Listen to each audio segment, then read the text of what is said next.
Hi guys, I thought I'd share a quick video of one of the biggest reasons why Counter-Strike in-play betting is so profitable at the moment, and hopefully will be forevermore, even when it reaches the exchanges and there's money available on there.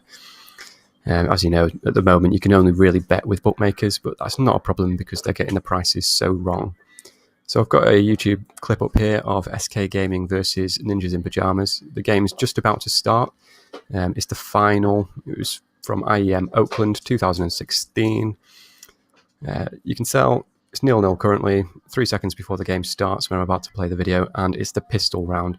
So essentially what that means is everyone's got pistols. Because it's the first round, they haven't yet saved up enough money to buy decent weaponry like rifles, grenades, etc.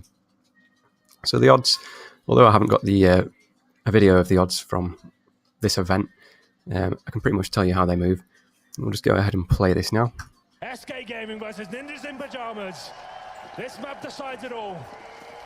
4 sets of armor. So at this moment in time, the odds will be exactly the same as they would have pre-game because no one's been killed, nothing silly has happened. There's no reason why SK can't go aggressive with the silent USPs and try and make something happen. And we want to see who wins this first round.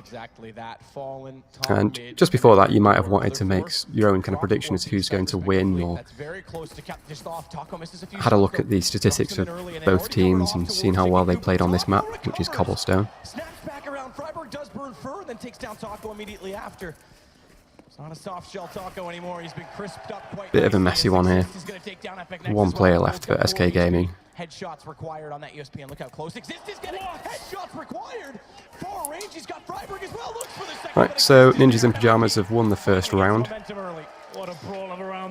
And if you're watching a game later on, or you're watching another Counter-Strike game, you'll notice that the SK Gaming odds will go up quite dramatically now, even though there's only been one round lost, which, you know, on the face of it isn't anything to worry about at all. There's 30 rounds in a Counter-Strike game. You'll notice that SK Gaming still just have small weapons, other than some guys got a little shotgun down here. And on the right hand side, Ninjas in Pyjamas have been able to buy some nice rifles and submachine guns. So the important thing to consider is that we know SK Gaming are almost going to sacrifice this round. They've not been able to invest any money into this round at all, so unless they get some big streak of luck or pull off something amazing, we pretty much know that the scoreline is going to be at least 2-0 or perhaps even 3-0 while they save up for better weapons. So I'll just skip ahead and we'll see what happens. May not matter. They elect to put it out rather than on balcony to skip ahead some more. I think we're as proficient with that weapon as. So at this point, Ninjas in Pyjamas have planted the bomb and they've won the second round, so it's 2-0. So that's fairly accurate. Taco will be saving the Mag 7 though, so that's something to work with next round. It's quite the claim to have, right? You know, so what we're going to pay attention to now when the third round starts is the weapons that both teams buy. You can pretty much guarantee that Ninjas in Pyjamas on the right hand side will have decent weapons because they've won the first 2 rounds. They'll have loads of money in the bank.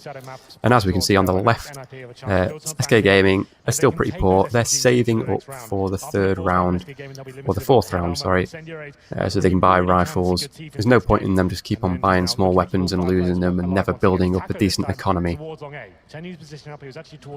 So we'll skip ahead.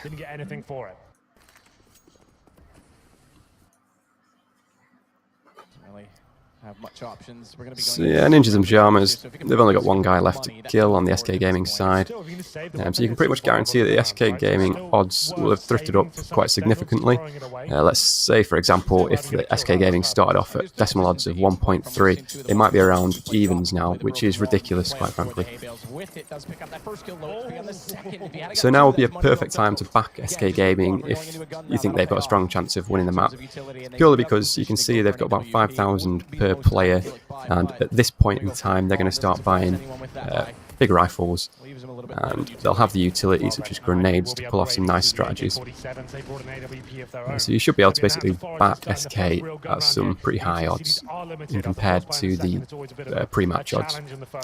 So we'll skip ahead and see what happens.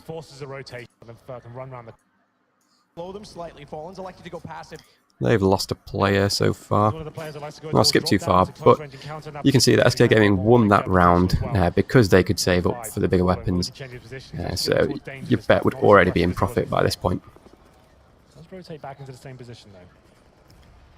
He's got the shot lineup. Pith, same thing, same flash. So you probably already guaranteed some sort of profit from your bet here. We can have a look at this round again and just see what other angles we could take. For example, if SK Gaming win this round again, then Ninjas in Pyjamas economy will be sort of fully reset and they'll have to resort to using pistols. And you can pretty much guarantee that SK will win a couple of rounds after that while Ninjas in Pyjamas save up for better weapons. This round just happens to be kind of all over the place. So we'll see what happens. FNX down, nose colds on top of the site, and his teammates just now getting in a position where they can start to capitalize. He's actually going to take it into his own positions because they're rotating around behind. And the bomb on the Two players left on either team. Bomb's getting planted by Ninjas in Pyjamas. That's going to give all of the team some bonus money. But he's got a lot of work to walk back in, and he may have to just back out of this. They've got kits on both players, but if they don't find a pick soon, this is going to be a hard position to go in, especially only winning one gun. Yeah, get right there waiting for it. So SK, as they're on the counter-terrorist side, have got to retake the bomb site. 2 versus 2. Next kill to be very influential. Can Taka do anything about this? They're making a lot of noise, so they're giving themselves away quite easily. It's quite easy to guess what's going to happen now. Right position to be in, doesn't commit, nose cold, still inside of the archway. And again, they still have the crossfire, lovely shot on the way through. There you go, Ninjas in Pyjamas won that round. SK Gaming, you can see on the left, they've only got about, say on average, $2,000 each for weapons, so they can't really afford anything. So you can pretty much guarantee that they'll lose the next round unless they pull off something amazing. So I hope that's helped. It's just a few rounds giving you an overview of how the economy affects gameplay and odds, and overall the result of the Counter-Strike game. Ultimately, this is an eco from SK Gaming.